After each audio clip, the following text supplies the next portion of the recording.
Hey, what's up, guys, and welcome back to 989 Media. In honor of Halloween Ends releasing in theaters and being the 13th and final installment as of now in the Halloween franchise, today I'm going to be reviewing all 13 of those movies from worst to best. Starting out with movie number 13, which comes in last, in my opinion, in the Halloween franchise, that is going to be Halloween Resurrection.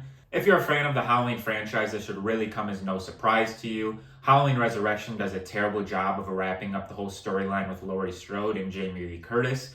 Being in previous movies before, we really only get to see her for 5 minutes at the beginning of this film, and they do a terrible job of writing off her character, and in my opinion, a very bad storyline that goes along with that. And that just comes along with the fact that they had to really come up with a solution to what they did at the end of Halloween H2O.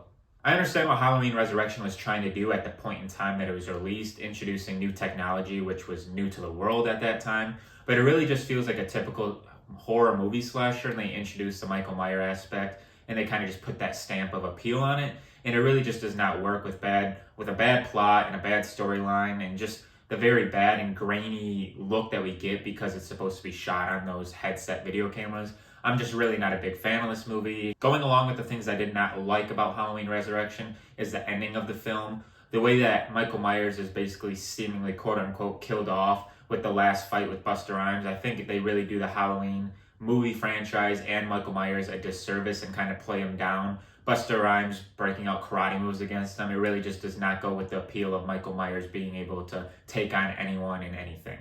Coming in at movie number 12 is Rob Zombie's Halloween 2, which I initially had really high hopes for because I actually enjoyed his first installment of the film, bringing a new take on the Michael Myers character. But everything that they did right in number 1, which he tried to play more homage to the original and John Carpenter's, he completely abandoned in number 2, trying to do his own thing. The path that he took in the second film that he directed, I really didn't like. Introducing Michael Myers as now a homeless character that kind of just wanders fields in Haddonfield, along with having his mask that is split in half so you basically can see his face. And that's not even mentioning all the paranormal or the fantasy things that it is introduced to this with the white horse and the seeing the visions of his mom and that being translated onto other things. It's just really not a good aspect that is being introduced into the Halloween films. If this was a standalone film or a character that we really didn't know, that'd be one thing. But to be, one of the 8th or 9th or 10th installment of this whole franchise, introducing this paranormal or this fantasy thing, really just did not work.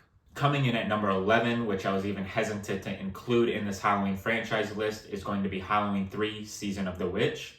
This film was supposed to be the start of a new anthology series that John Carpenter and Deborah Hill wanted to introduce. Seeing the Michael Myers storyline come to a close in their mind, and they didn't want to go any farther with that, they want to introduce a new movie each year with a quote-unquote different folklore or horror genre aspect to it, each year being a different storyline. We come to know, obviously, in the future that people wanted to see more Michael Myers, and then this never did come to see fruition year after year. I think if this film was a standalone film and wasn't associated or wasn't named after the Halloween franchise, people would have liked it and gravitated more towards it sooner because, as we know today, more and more people like this film as the years go on. Coming in at number 10 on my list is going to be Halloween 6, The Curse of Michael Myers.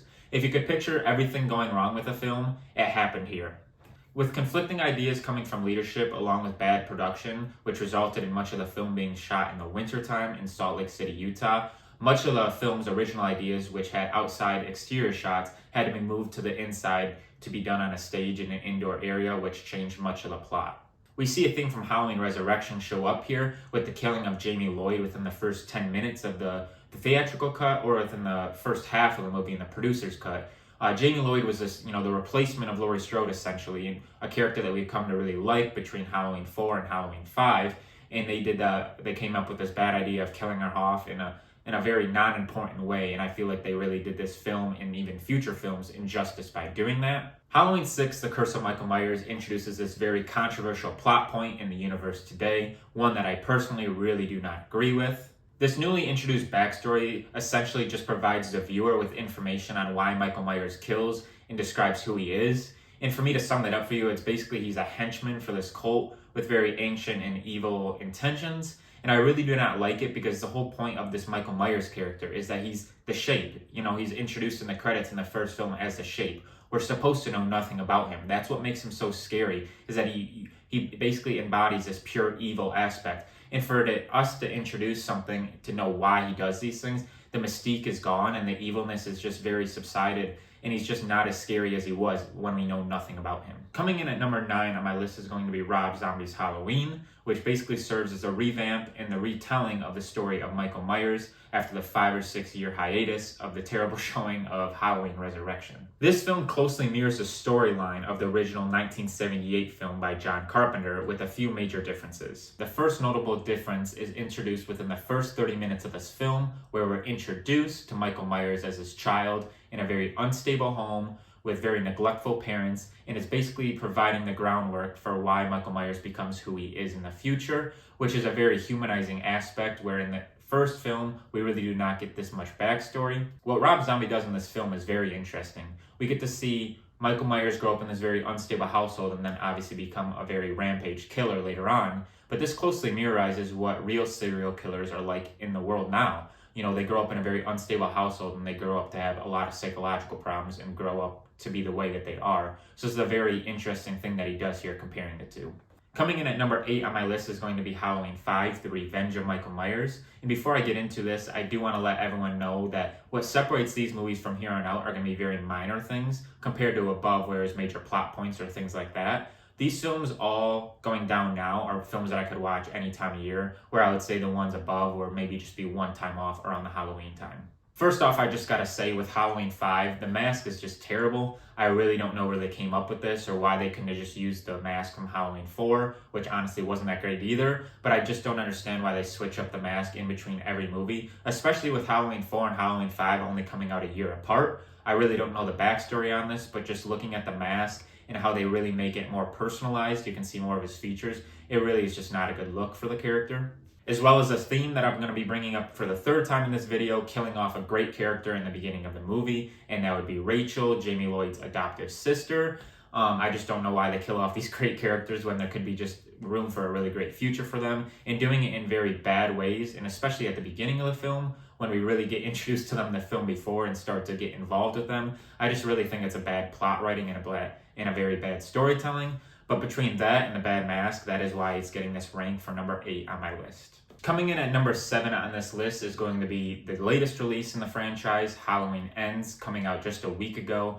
As you guys already know, I released a video when it came out reviewing this, a spoiler-free review, but I do want to just go ahead and say a few more things about the movie. As I mentioned before on the channel, Halloween Ends has a very different makeup and a very different core than the other movies in the franchise, with much of that centering around having this copycat killer of Corey Cunningham, which we see team up with Michael because he is very weak. He's been in the shadows for 4 years after the events of Halloween Kills, where he was basically jumped by the whole town of Haddonfield. This film is very different in the fact that we see Michael Myers actually injured and hurt, and we can actually see all of his disabilities, compared to where in the first film he gets shot 7 times, he gets stabbed in the eye, he gets poked in the neck with a knitting needle, all while keep going and getting up and going again. But this film, we can see after the events of Halloween Kills, it's been 4 years, and he is actually in the sewers, he's very hurt, and we can barely see him stand up. And that's the first time in this whole franchise, in 13 or in 12 films, that we really see him as like more of a human actually, and instead of this embodiment of the shape. Coming in at number 6 on my list is Halloween 4, The Return of Michael Myers, the long-awaited film that was almost 10 years after Halloween 2. As I stated earlier in the video, they were all done with the Michael Myers storyline, but they listened to the audience, and after the controversial showing of Halloween 3 Season of the Witch, they decided to pick back up the storyline, and this came out almost 10 years later. I think Halloween 4 is the best of all of the sequels following Halloween 2. It does a very good job at introducing characters that we like. Obviously the main one being Jamie Strode, the child and the daughter of Laurie Strode, who mysteriously died in a car accident following the years of Halloween 2. And then, of course, we get introduced to Rachel, the adopted sister of Jamie, and I really like the relationship in the story that we get to embark on in Halloween 4, The Return of Michael Myers. Halloween 4 also brings back the return of Dr. Loomis, which I really like this character, and I think arguably is one of his best performances in all 5 of the Halloween films. I may be a little bit biased of where this lands on my list because Halloween 4 was shown on TV a lot as I was growing up, and it was one of the first Halloween films that I got introduced into this franchise. In my opinion, of the top 5 movies in the Halloween franchise, I think this is where I'm going to be a little bit different than most people that you probably watch. Being number 5, Halloween Kills, which was released in 2021. I think Halloween Kills serves a great pair to Halloween 2018, where it picks up on the same night where Michael Myers is trapped in the basement of Laurie Strode, which was designed to be a cage from the start, and it's on fire. And of course, we get that great opening scene where Michael fights all the firefighters, which has already been iconic. And then, of course, we get to see the movie go on and earn its name of Halloween Kills. We get to see some of the most gruesome and iconic kills in the franchise. And I think it's a really good pair to Halloween 2018 because Halloween 2018, there's a 40-year gap where there was nothing, and we got to get reintroduced to these characters, and I think it's more of a slow burn leading up to it. And Halloween Kills is just all out gore, and we're really introduced to the story, and there's just a lot of kills, a lot of storyline, and of course we get introduced to some of those reoccurring characters that we haven't seen from Halloween 1978. Coming in at number 4 on my list, and I know we're kind of jumping across all of the different timelines in the Halloween universe, is Halloween H2O, which is basically the sequel of the original Halloween 1978. This is 20 years later, where we get to see Laurie Strode be the headmistress of a secluded boarding school in California, and she has a son in this timeline, and this is basically 20 years after the events of the original film. Halloween H2O is actually one of the only films in the franchise that doesn't take place in Haddonfield, Illinois, where it's actually taking place in California at a secluded boarding school, and I really just like the way that it is shot and portrayed on the grounds of this school. It's almost like a little compound with the leaves and the lighting and just everything about this film I like, where we're introduced to basically 4 students, one of them being Laurie's son, who stay back from a field trip, and you know how it goes from there. Michael finds them, and it's just, the ending is a great showdown between Laurie and Michael after this 20-year gap. And although we have the infamous very bad CGI mask and a few different masks that are actually used in the film that you can notice, I really did enjoy this film and the plot around it. Now on to the top 3 movies in my review, which I actually think all 3 of these movies are in most people's top 3, but I think I just have them rearranged a bit.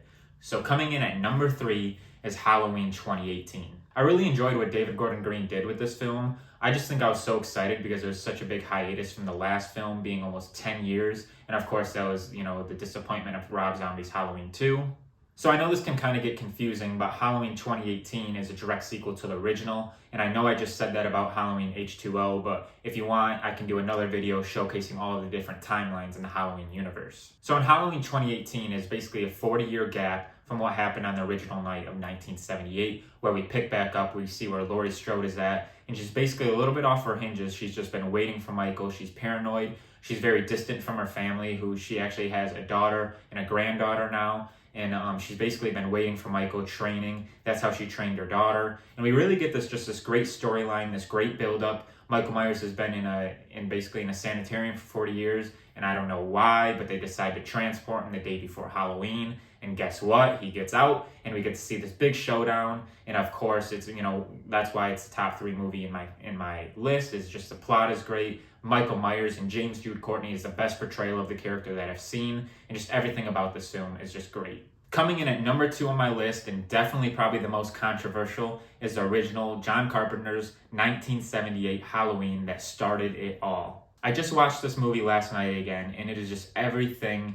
that makes up a good slasher movie. The suspense, the lighting, the story, and the fact that it was just shot on such a small budget back in the day, and it has basically paved the path for all of these slasher films nowadays. It says so much about the way that it was directed and written and just executed. We get introduced to the Michael Myers character, the mystique of him being called the Shape, where he's just, hiding in the shadows, taking off people one by one, and it is just great. We get introduced to probably his most iconic kill, where he hangs Bob up on the door at a knife. He takes a step back and just tilts his head and basically is just enjoying seeing his artwork. There's a reason why this movie is such a classic, being built on such a small budget, but yet paving the road for all of the future and iconic slasher films that we now know and love today. This is the original. This will always be the OG. This will always be the classic and one of the best movies of all time. And you guys could have probably guessed it by now, but coming in number 1 in my favorite movie in the whole Halloween franchise is going to be Halloween 2, the direct and I think the best sequel to the original 1978 movie Halloween.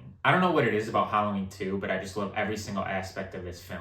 The story is great, and I know I'm an oddball when it comes to this, but I really enjoy how it takes place on the same night. It even picks off right where the original Halloween left off, where we get to see Michael Myers take on the town and do his trot into the Haddonfield Memorial Hospital, finishing what he couldn't have done earlier, and that he is trying to finish off Laurie Strode.